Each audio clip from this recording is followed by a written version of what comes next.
Salam alaikum. Dans la suite du cours mouvement d'une particule chargée dans un champ magnétique, on va aujourd'hui terminer le cours. Pour cela, on va étudier le cas d'une particule H+ envoyée dans un champ magnétique B sortant par une vitesse V. Donc, en utilisant la règle de la main droite, on peut déduire que F est dirigée vers le bas. Voilà, F perpendiculaire à V dirigée vers le bas.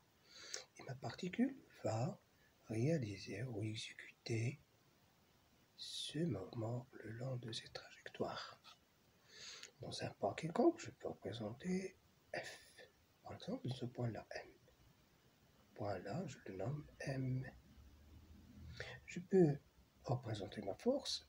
Ma vitesse sera tangent à la trajectoire et toujours F verticale et toujours F perpendiculaire à V, donc mon F sera vers ce sens. Donc je vais précipiter les choses et représenter la base phérénée dans ce point M. La base phérénée, c'est une base constituée, comme on l'a dit dans le vidéo précédent, on a dit que cette base est constituée de deux axes. Un axe UT, un axe UN. Je commence la représentation du UT, qui est le vecteur unitaire tangent à la trajectoire dans le point M, dirigé dans le sens du mouvement. Le mouvement est dans ce sens. UN.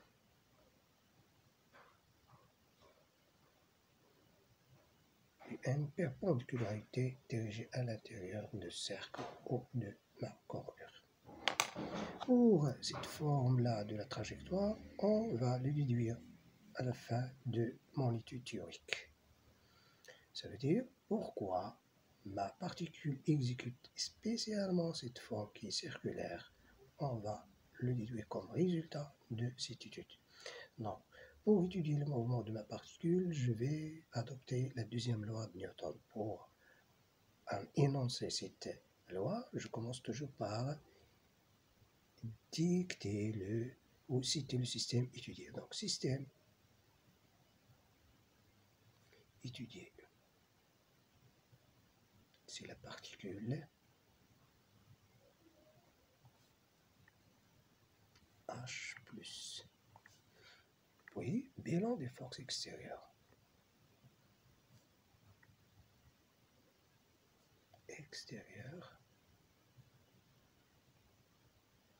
Ma particule, au cours de son mouvement, elle est sous l'action de son poids, mais celui-là est négligeable. En comparant le poids de la particule avec F exercé par le champ magnétique, c'est incomparable. F est largement supérieur à P, donc on peut le négliger devant F. La deuxième force, c'est force de Lorentz. Donc, dans un repère galiléen, en appliquant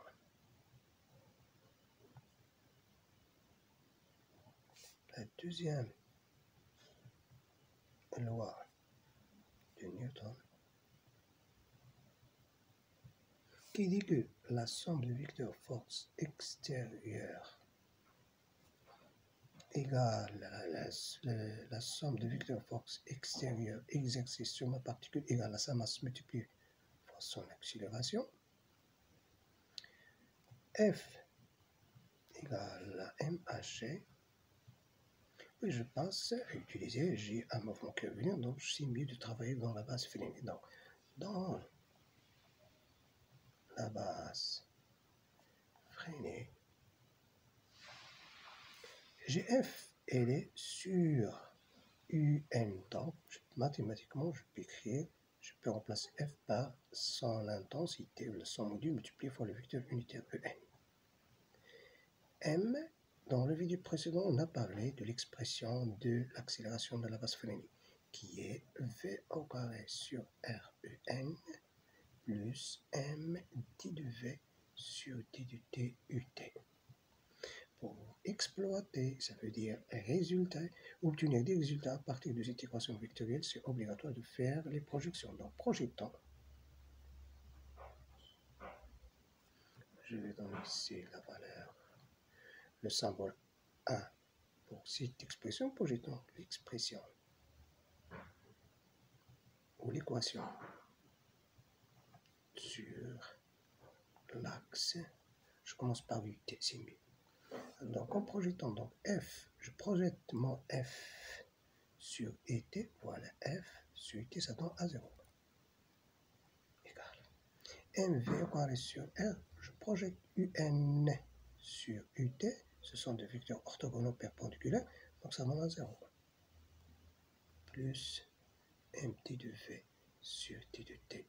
Donc MT de V sur T égale à 0, ça veut dire T de V égale à 0 parce que M est différent de 0. Donc D de V, la dérivée de V par rapport au temps égale à 0, ça dit que la vitesse est constante au cours du temps. Donc voilà le premier résultat. De la même manière, je projette sur l'autre axe, projetons l'expression sur l'axe UN. La projection de UN sur UN, ça donne 1, donc F égale M. La projection du N sur lui-même, ça donne 1. Et la projection du T sur N, ça donne 0. Donc F égale à MV carré sur R. Avec F, c'est Q, la valeur absolue de Q, multiplié fois V, multiplié fois P, multiplié fois sinus QVB, sinus VB. V, là, voilà ma vitesse, elle est sur le plan, elle est sur la page de la feuille, elle est sur le plan de la feuille. B, elle est perpendiculaire au plan de la feuille. Donc, ces deux vecteurs sont perpendiculaires. Donc, normalement, je devais écrire sinus 90 degrés. Sinus 90 degrés, c'est 1, donc ce n'est pas la peine. Donc, M égale à MV au carré sur R. Je peux déduire l'expression de R, c'est MV carré divisé par QVB.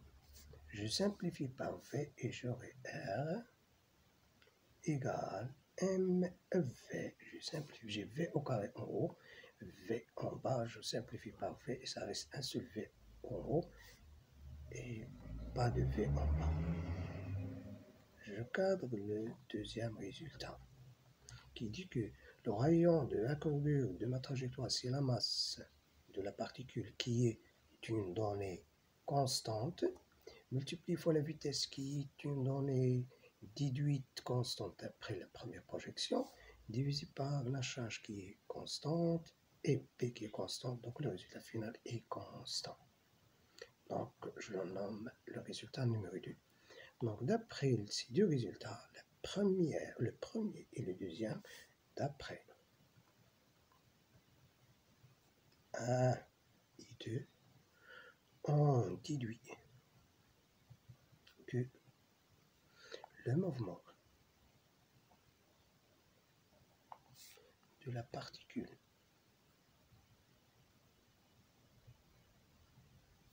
dans ce champ, quel champ? Champ magnétique uniforme, est un mouvement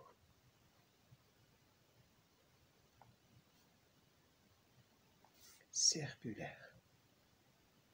Pourquoi circulaire? Parce que R est constante. Uniforme. Pourquoi uniforme? Parce que V égale à constante.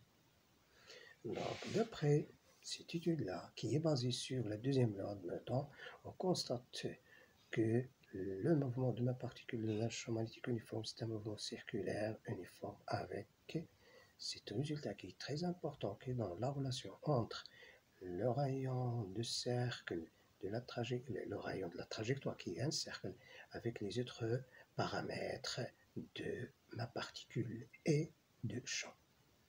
Maintenant, on va parler de la déviation. Déviation magnétique. Une déviation magnétique, dans un cas, une expérience. Donc, on a effectué une expérience dans un système, ou à base d'un système expérimental constituée de deux parties. Une partie de longueur petit l, dans laquelle règne un champ magnétique.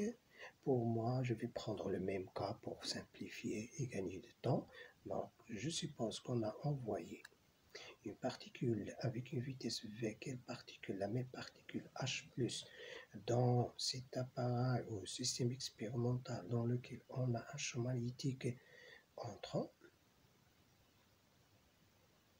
Dans cette partie-là, il y a le champ magnétique, donc ma particule sera sous l'action de la force Lorentz qui va réaliser un mouvement circulaire uniforme d'après ces résultats. Donc voilà la trajectoire de ma particule.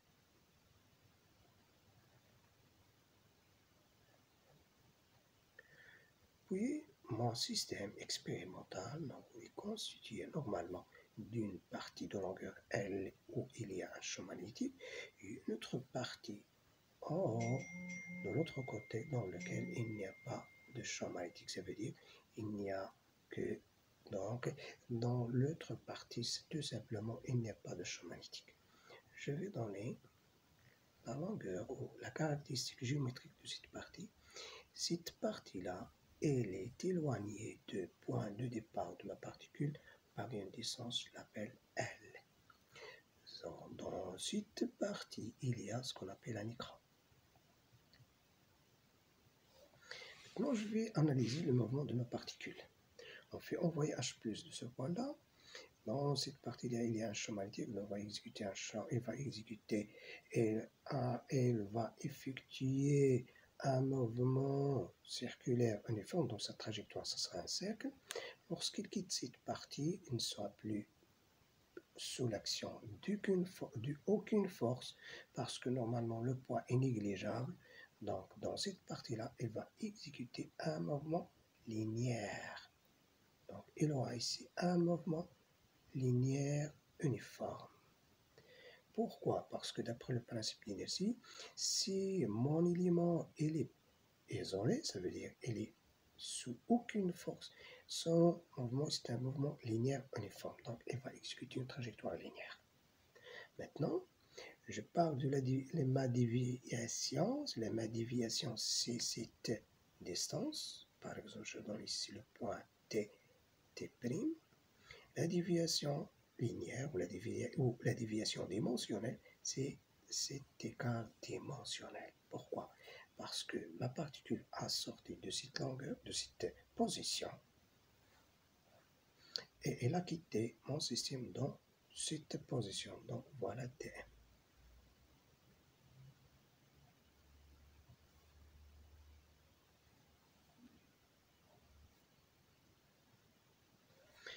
Puis je vais parler de la déviation angulaire. Pour cela, je vais dresser le prolongement de cette droite.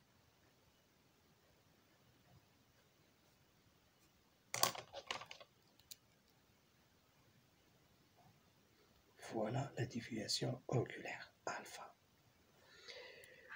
Pourquoi c'est une déviation angulaire? Parce que normalement, au départ, ma particule est à cette direction. Au moment de sa sortie ou son arrivée à l'écran, elle a eu cette direction. Donc, on a deux vecteurs. Vecteur de départ horizontal, vecteur d'arrivée qui est incliné. Donc, l'inclinaison de ce vecteur-là par rapport au vecteur de départ s'appelle la déviation angulaire. Quelques caractéristiques de mon système. Les caractéristiques de mon système, c'est que ce système-là, il est conçu, il est réalisé de façon que cette longueur-là, elle est trop grande par rapport à elle. Donc, cette L, elle est très grande par rapport à elle. Donc, ici, si j'ai un point O, ici un point I,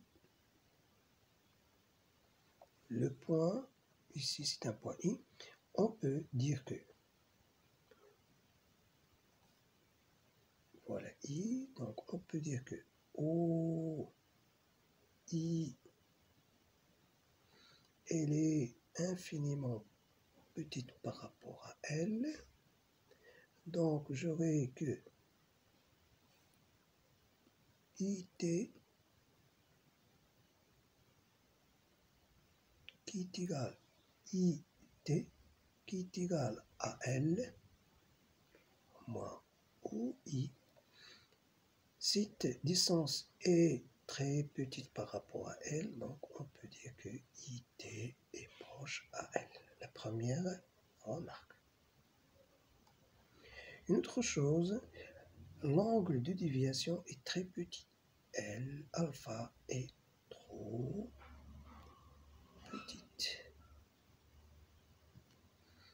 Pourquoi alpha est trop petite? Parce que normalement, ce système-là est conçu de telle façon, on a alpha qui aura petite. Ça veut dire L est très large. Alpha est trop petite, donc mathématiquement, on peut écrire tangente alpha, elle est proche à sinus alpha. Maintenant, je vais chercher tangente et sinus. Pour cela, je commence par ce point-là. Je dresse une perpendiculaire à cette portion, à cette droite. Voilà la tangente. Cette droite-là, ça constitue la tangente au cercle. Ici, j'ai la perpendiculaire à la tangente de cercle. Donc, elle sera dirigée vers l'intérieur du cercle. J'ai une autre droite, voilà une autre tangente de cercle, une tangente de mon cercle. Voilà sa normale. Donc, les deux normales aux tangentes de cercle s'intersectionnent dans le centre du cercle. Donc, voilà le centre de mon cercle. Donc, cette distance-là, le centre du cercle vers la périphérie du cercle, c'est là le rayon du cercle. Donc, maintenant, j'ai une autre chose. J'ai cette droite-là inclinée sur laquelle j'ai dressé une autre droite qui est perpendiculaire à la première. Voilà une autre droite perpendiculaire à celle-là. Entre les deux premiers, il existe un angle alpha. Mathématiquement, ici j'aurai alpha. Pourquoi? Parce que celle-là est perpendiculaire à la première, celle-là est perpendiculaire à la deuxième. L'angle entre ces deux droites, c'est alpha. Ici, ça sera le même angle. Donc ici, j'ai deux triangles. Ce premier et ce deuxième. Je dresse cette distance pour représenter mon triangle ici. Ici, c'est la longueur L. Je commence par tangente alpha. Je travaille ma tangente ici. Tangente alpha égale à dm sur IT. Sur IT. On a dit que IT, c'est L. Elle est proche à L. Et sinus alpha, sinus alpha, c'est cette côte divisée par le rayon. Donc L sur le rayon. D'après cette égalité, donc tangente alpha égale à sinus alpha, donc dm sur L égale à L sur R.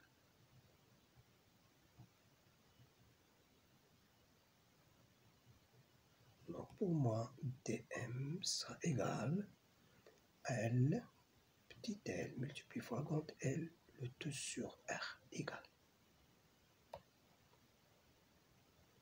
Voilà dm. L, le rayon, on savait déjà le rayon c'est M fois V sur Q sur P. Donc je fais l'inverse, c'est Q fois P sur M fois V multiplié fois L.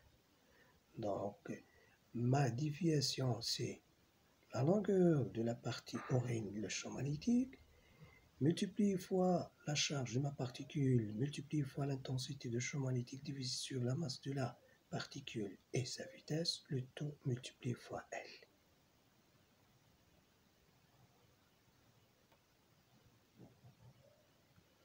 Bien évidemment, je n'ai pas parlé de la charge de la particule. La charge de ma particule, j'ai ici une particule H+, donc je remplace Q par un E. Finalement, on remarque.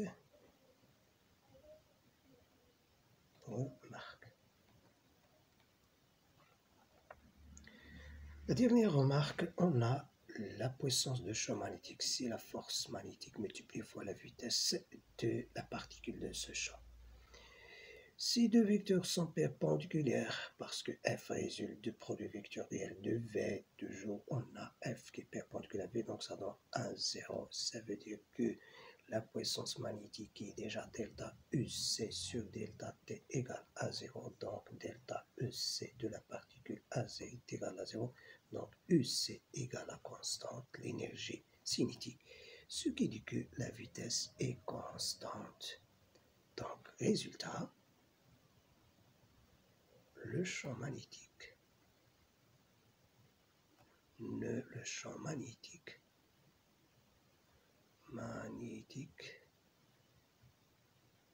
change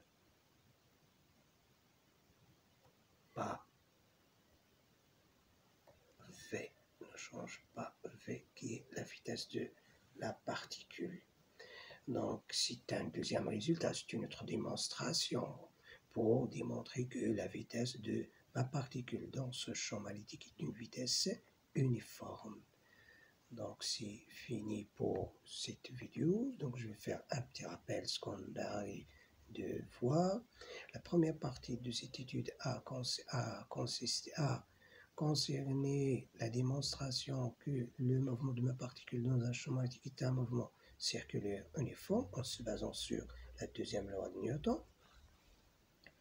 La deuxième partie a traité un exemple expérimental dans lequel on voit une particule dans une partie où il existe un champ magnétique, puis elle percute un écran, donc on cherche la valeur de la déviation magnétique en fonction des caractéristiques de mon système. Après cette démonstration, on a le résultat qui dit que la déviation magnétique, c'est la longueur de la partie dans laquelle il y a le champ magnétique multiplié fois la longueur totale de mon système, multiplié fois la charge de la particule, fois P divisé sur sa masse et sa vitesse. Et la dernière partie, on a démontré que la vitesse de la particule dans ce champ-là, ça reste constante par une autre méthode. Cette méthode-là se base sur l'expression de la puissance de champ magnétique.